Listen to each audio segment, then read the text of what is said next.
I was getting dressed and I walked out and he called my name and he was standing at the end of the hallway and he just dropped his towel and I didn't know what to do.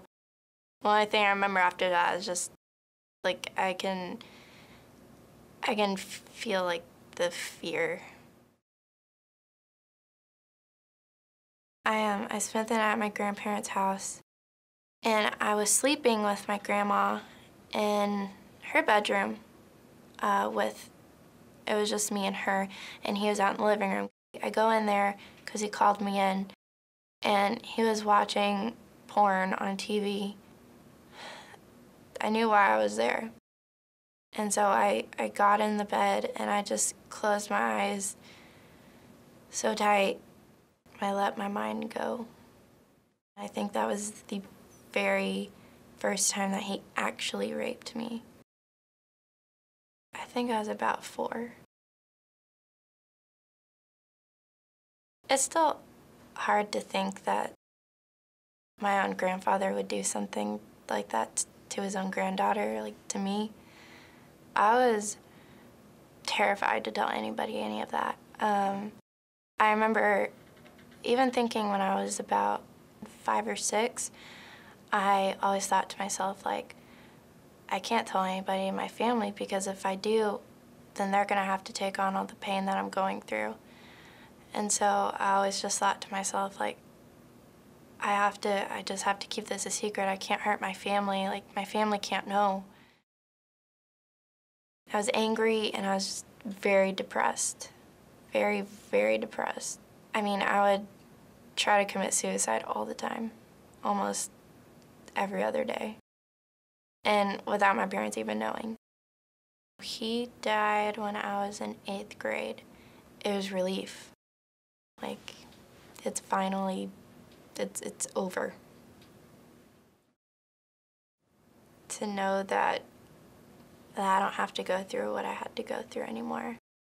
I never told my whole family until I was a sophomore in high school. I was in my theology class. My grandpa was just on my mind, and the whole thing was on my mind. Like, I kept having flashbacks.